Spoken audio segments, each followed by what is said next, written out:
जब भारद्वाज और आप इसमें ग्राउंड मीडिया देख रहे हैं और हमारा जो खास कार्यक्रम होता है, खास शख्सियत से हम रूबरू करवाते हैं। तो आज एक किसान से मुलाकात करवाना चाहेंगे और किसान भी एक ऐसा जो हरियाणा रोडवेज में ड्राइवर के पद पर मौजूद हैं। सबसे पहले तो क्या नाम भाई साहब आपका? मेरा मनीष कुमार जी। मनीष जी, कैसे हैं आप? बढ़िया सर। ये गेहूँ आप पे न काटेंगे सारे? ये सारे अपने हाथ से काटे। वाह जी वाह, बहुत बढ़िया।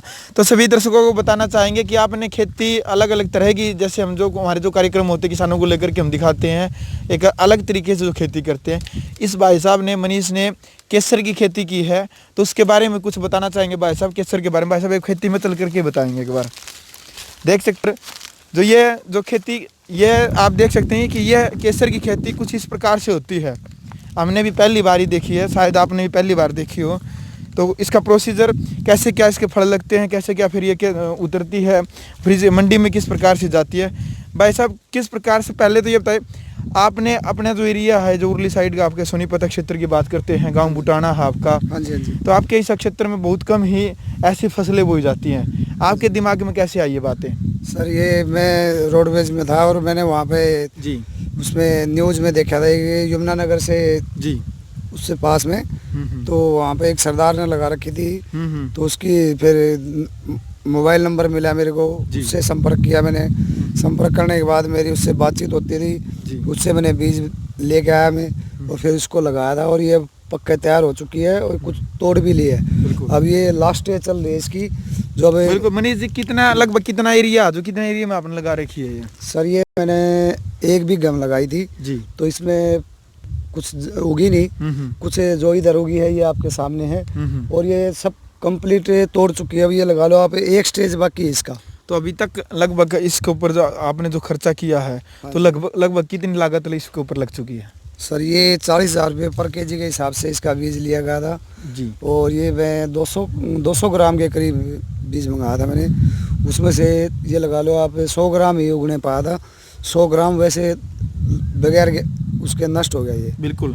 तो देख सकते हैं कि 40,000 रुपये किलो जो इसका लगभग बीज आता है, तो लगभग 8,000 रुपये का इसने बीज लेकर के यहाँ पर आए थे, लेकिन लगभग 100 ग्राम बीज ही ये उग पाया है। तो इसमें अभी आगे का जो प्रोसीजर है, किस प्रकार से भी मंडी में बिकते हैं, क्योंकि मैंने तो जो मंडियाँ होती हैं, ये जिला जींद की बात करते हैं, हरियाणा की जो बात करते हैं, सोनीपत की बात करते हैं, मंडियों के अंदर तो बहुत कम देखा है केसर बिकता हुआ। इसका प्रोसीजर कैसे होता है आगे का? ये सर अपना नोएडा वगैरह और राजस्थान में 2-3 जगह ऑनलाइन पता किया था, वहाँ पे इनकी मंडी है, ऑनलाइन ही ये बिकता है। जी जी। और इसका आज के दिन 1 लाख से 3 लाख रुपये पर केजी का इसका केसर का रेट है। वो क्वालिटी इसकी चेक करवाने के बाद पता चलेगा इसका क्या रेट होगा सर। बिल्कुल। जिस प्रकार से दूध के, जब दूध बिकता है, जब डेयरी के अंदर जो हरियाणा का जो किसान दूध बेचता है, तो उसके पॉइंट होते हैं और पॉइंट के हिसाब से ही उसका रेट लगता है।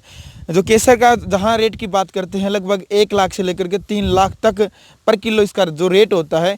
1 किलो केसर ही लगभग 1 लाख से 3 लाख में मिलती है।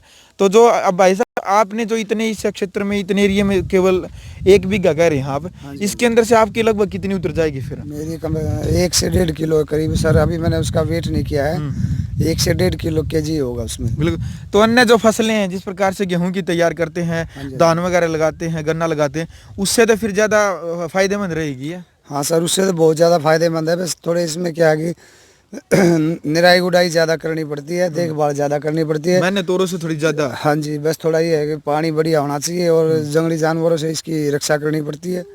बस में इतना ही खर्चा है सर। दवाई वगैरह आती है, वो तो बिल्कुल हर जो अभी जो ये फूल तैयार है, जैसे लाल केसर रही है अभी, तो इसका कैसे क्या, अभी इसको निकाल करके फिर उसमें अलग अलग किया जाएगा इसको? ये सर फिलहाल अब कंप्लीट है। ये कंप्लीट है ये? हाँ सर। इसको जी, ये फिर बाद में 1 हफ्ते तक ये छाया में सुखाया जाता है। उसके बाद ये तैयार होता है। वैसे पेड़ पे से तैयार हो चुका है ये, और ये उसकी और क्वालिटी छाया में सुखाने के बाद होगी सर। बिल्कुल।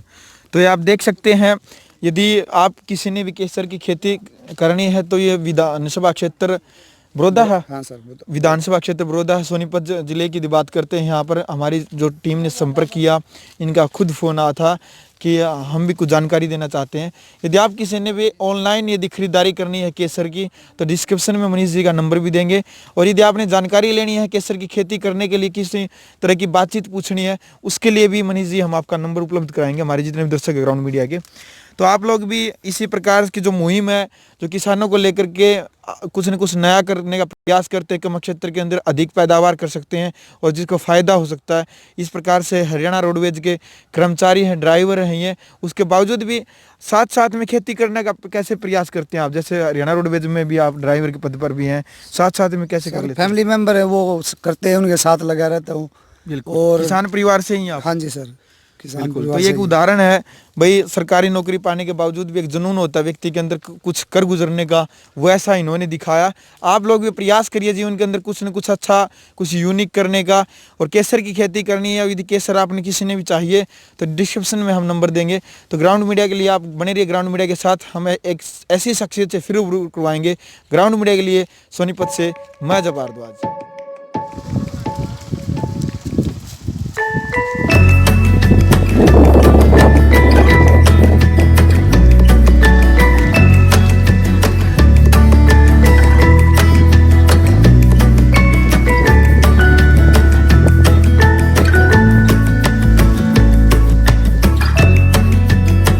राष्ट्र निर्माण की जानकारी के लिए ग्राउंड मीडिया चैनल को सब्सक्राइब करें और शेयर करें।